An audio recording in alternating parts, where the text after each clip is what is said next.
Hello everyone, my name is Cesar Regis and today I'm going to present to you our iOS app, Dr. Horticulture, developed by Jose Nunez and myself for the School of Computing and Information Sciences.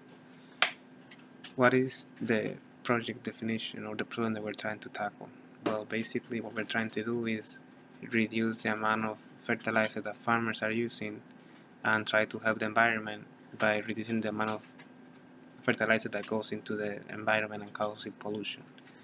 Basically, farmers right now are using as much fertilizer as they see fit because they have no way really to measure how much fertilizer they need in order to maxify to grow the plant efficient and maximize the profits. And we can see an example in here with the lake of Okeechobee in Florida, where algal bloom, type of alga that endangers the environment, is actually growing and growing because of all the fertilizer that the plants are not using on greenhouses, and that is going back into the water and feeding this dangerous plant. Basically, the way that the app works is that we will have the farmers take a picture of the plant, and then by sending it to all servers we can do image processing on the picture and then let them know whether the plant needs fertilizer or not. In the specific on how we do that is by scanning the picture and then going through every single pixel, and we convert the pixels from RGB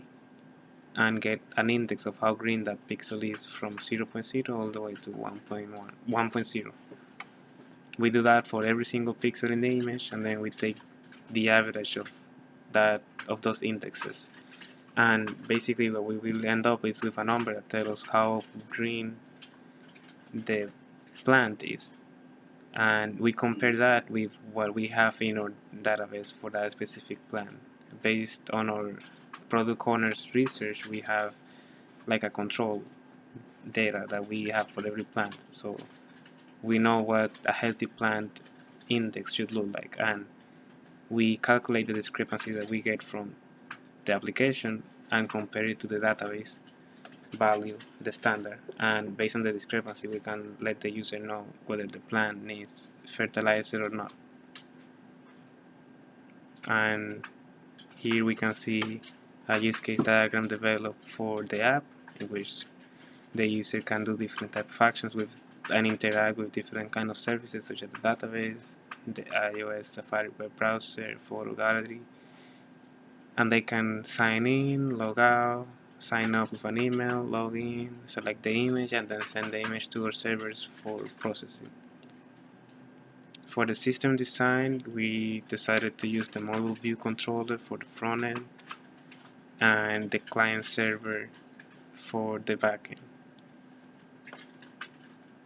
This is an example of one of our minimal class diagrams for the front end and some of the user stories that were implemented during this iteration of the app.